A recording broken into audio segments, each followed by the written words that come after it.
The 1950s saw a period of stunning growth and development in the area now known as the city of Whitehorse.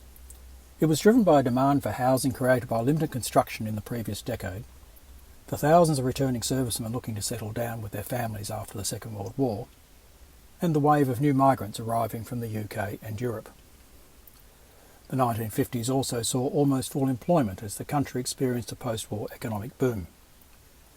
The end of the war also brought a new optimism in the future, which helped fuel the suburban dream.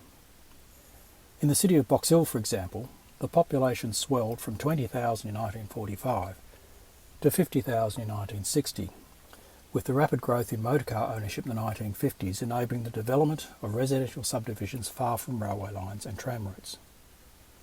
The spaces formerly occupied by orchards and small farms began to rapidly fill. Driven by images coming from the United States and encouraged by overseas and local publications such as American House and Garden and Australian Home Beautiful, aspiring homeowners looked to the quarter-acre lot in the expanding suburbs with a comfortable home and enough garden to accommodate growing families and, of course, their car. During the 1950s, potential homeowners had an increasing array of sources from which to find inspirational plans for their new homes.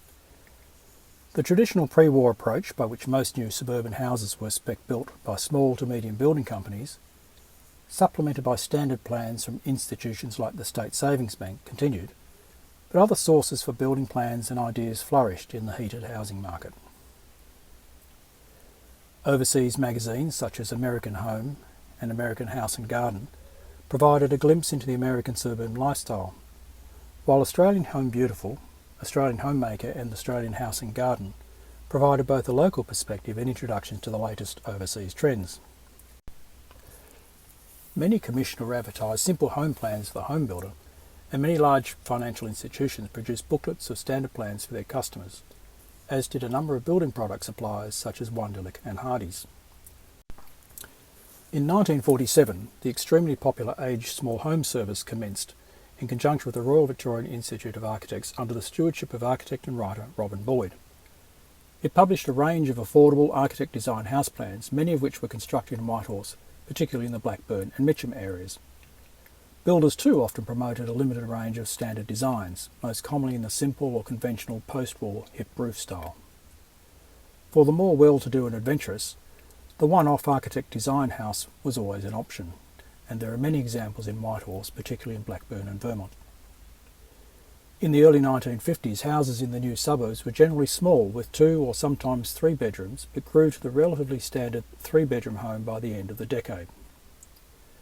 The most common house type was the simplified hip-roofed style described as conventional suburban.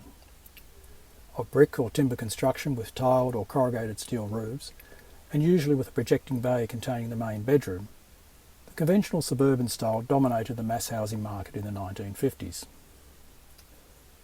Other pre-war styles that continued to be popular included the waterfall front style and versions of the English cottage and classical revival styles. The biggest stylistic change that affected the housing market in the 1950s, however, was the modern style, which was embraced by young architects and homeowners alike.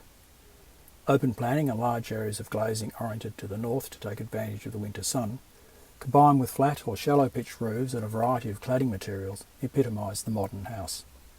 Roofs were flat or shallow pitched in a gable, skillion or butterfly form, and walls were combinations of masonry or lightweight cladding such as vertical boards or asbestos sheet. In response to the demand for affordable and easy-to-use products, many new materials were produced and embraced in the 1950s. Malthoid, corrugated steel or corrugated asbestos was used for the low-pitched roofs of the modern house, while brick and weatherboard cladding was often supplemented with asbestos cement sheet cladding, vertical timber cladding or stonework. Timber-framed window walls or strip windows with awning or sliding sashes were prominent features of the modern house. Internally, materials such as timber, linoleum, cork and terrazzo were used for flooring, and fibrous plaster, plywood, timber panelling, masonite and kainite for walls and ceilings. Plastic laminates were introduced in the 1950s and were rapidly embraced for bench tops, although painted timber remained in use for cabinets and doors. While traditional furniture styles remained popular, among those embracing the new modernism, Scandinavian-inspired furniture became the must-have. The same influences were seen in light fittings and in the growing range of labour-saving appliances that increasingly became available in the 1950s. The design trends established in the 1950s continued strongly through the 1960s and well into the 70s. We hope this presentation has provided a brief insight into housing in the 1950s and encourages you to explore further. For those interested in researching the history and style of their 1950s house, there are several accessible sources that can start you on your way. The certificate of title for your property can often indicate when the subdivision on which it was located was created and the date the particular lot was sold. An incredibly useful resource available to residents of Whitehorse is the website Whitehorse Maps. Aerial photographs covering the whole municipality are available for the years 1945, 1951, 1956 and 1963 and through to the present, enabling you to plot the changes to your property.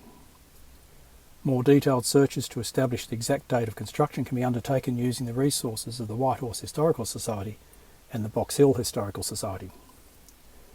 The State Library of Victoria website has a page called Researching Buildings and Houses, which provides tips on researching and links to the resources the library holds, including a number of useful books, magazines and maps.